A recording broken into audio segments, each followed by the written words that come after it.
അതായത് PR work കൊണ്ട് ഇവിടെ അധികാരത്തിൽ വരാം എന്ന് പിണറായി കരുതണ്ട.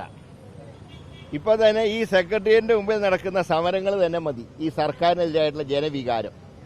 തൊട്ടടുത്തുള്ള ആശാ വർക്കർമാർ, അതുപോലെ തന്നെ കേരളത്തിലെ പാവപ്പെട്ട തൊഴിലാളികൾ, ലൈഫിൽ വീട് കിട്ടാതെ കഷ്ടപ്പെടുന്നവർ, മര്യാദയ്ക്ക് ശമ്പളം കിട്ടാതെ KSRTC ജീവനക്കാർ, ഇങ്ങനെയൊക്കെയുള്ള സമൂഹത്തിൽ മൂന്നാമതും അധികാരത്തിൽ വരുമെന്ന് പറയാൻ ഒരുമാതിരി ചങ്കുറപ്പുള്ളവന് പോലും കഴിയാത്ത അവസ്ഥയിൽ PR വർക്കിൻ്റെ ഭാഗമായി ഞങ്ങൾ വീണ്ടും വരാൻ പോവുകയാണെന്ന പ്രതീതി ഉണ്ടാക്കിയാൽ കേരളത്തിൽ നടക്കില്ല.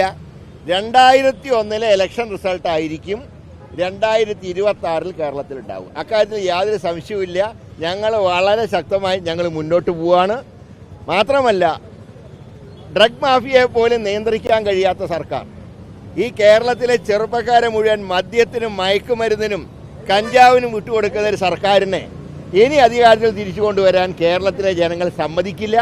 അതുകൊണ്ട് തന്നെയാണ് ഇന്ന് ഞങ്ങളൊക്കെ നടത്തുന്ന സമരങ്ങളിലുള്ള വൻപിച്ച ജനപങ്കാളിത്തം തന്നെ അതിൻ്റെ തെളിവാണ്. PR വർക്ക് കൊണ്ട് രക്ഷപ്പെടില്ല എന്ന് പിണറായിക്ക് വളരെ താമസിയാതെ മനസ്സിലാവും എന്ന് മാത്രമേ ഞാൻ പറയുന്നുള്ളൂ.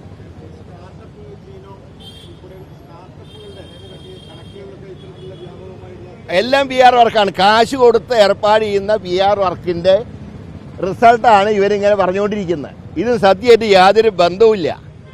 മാത്രമല്ല, ഈ സ്റ്റാർട്ടപ്പിനെ കുറിച്ച് ഇപ്പോൾ മുഖ്യമന്ത്രി പറയുന്നത് അദ്ദേഹത്തിന് അതിൽ സഹായിച്ചൊക്കെ ശിവശങ്കറാന്നാണ്. ഇപ്പം ഞങ്ങൾ മുമ്പ് പറഞ്ഞ സ്വർണ്ണക്കടത്തിലെ മുഖ്യമന്ത്രിയുടെ പങ്ക് ഇവിടെ ബലപ്പെടുകയല്ലേ.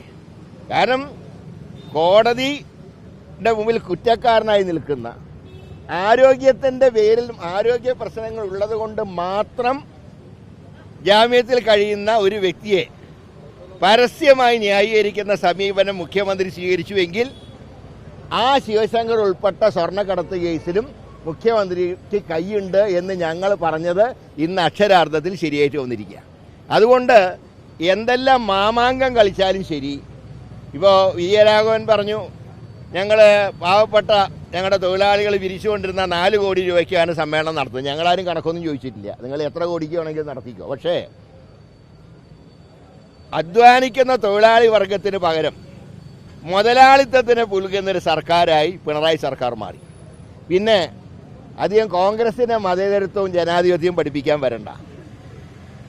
ഈ കേരളത്തിലെ മാർക്സിസ്റ്റ് പാർട്ടിയാണ് മോഡി സർക്കാർ ഫാസിസ്റ്റ് അല്ല എന്ന് പറഞ്ഞ ഏക BJP ഇതര സർക്കാർ കേരളത്തിലെ പിണറായി സർക്കാരാണ്. അതുകൊണ്ടാണ് ഇന്നലെ KPC പ്രസിഡന്റ് പറഞ്ഞത് RSSന്റെ പ്രചാരകനായി ഏറ്റവും നിയമിക്കാൻ നല്ലത് പിണറായി വിജയനാണെന്ന് പറയാൻ കാരണം. അതുകൊണ്ട് ഞങ്ങൾക്ക് ഇക്കാര്യത്തിൽ യാതൊരു ഭയാശങ്കകളുമില്ല. UDF ഒറ്റക്കെട്ടായി നിൽക്കും. ഞങ്ങൾ അധികാരം തിരിച്ചു പിടിക്കും. വരാൻ പോകുന്ന ലോക്കൽ ബോഡി ഇലക്ഷനിലും അസംബ്ലി ഇലക്ഷനിലും UDF ഒന്നാമതായി വരുന്ന കാര്യത്തിൽ യാതൊരു തർക്കവുമില്ല. അത് ഈ മലർപ്പൊടിക്കാരൻ്റെ സ്വപ്നം പോലെ മൂന്നാമത് ഞങ്ങൾ അധികാരത്തിൽ വരുമ്പോൾ ഈ നാട്ടിൽ ഉണ്ടാക്കാൻ പോകുന്ന വികസനങ്ങളെക്കുറിച്ചാണ് ഇന്നത്തെ സെമിനാർ. അവിടെ ഒരു കാര്യം മനസ്സിലാക്കണം. ഇതുവരെയുള്ള കമ്മ്യൂണിസ്റ്റ് പാർട്ടിയുടെ ചരിത്രം പരിശോധിച്ചാൽ പാർട്ടി രേഖയ്ക്കാണ് സാധാരണ മുൻഗണന നൽകാറ്. ഇന്നിപ്പോൾ ഗോവിന്ദൻ മാഷ് അവതരിപ്പിക്കുന്ന പാർട്ടിയുടെ റിപ്പോർട്ടുണ്ടല്ലോ, അത് ചർച്ച ചെയ്യുന്ന അവസാനം അതിന് പകരം നടക്കാത്ത സ്വപ്നം കണ്ടുകൊണ്ട് ഒരു റിപ്പോർട്ടുണ്ടാക്കി അത് മുഖ്യമന്ത്രിയെ കൊണ്ട് വായിപ്പിക്കുകയാണ്. കേരളത്തിൻ്റെ ചരിത്രത്തിൽ ആദ്യമായിട്ടാണ് കമ്മ്യൂണിസ്റ്റ് പാർട്ടിയുടെ ചരിത്രത്തിൽ പാർട്ടി സെക്രട്ടറി നോക്കുകുത്തിയായി നിന്ന് ക്യാപ്റ്റൻ എന്ന് സ്വയം വിശേഷിപ്പിക്കുന്ന പിണറായി ആ സമ്മേളനം കയ്യിലെടുത്തത് കമ്മ്യൂണിസ്റ്റ് പാർട്ടിയുടെ ചരിത്രത്തിൽ ഏറ്റവും നാണം കെട്ട നടപടിയാണ് എന്ന് മാത്രമേ ഞങ്ങൾ പറയുന്നു.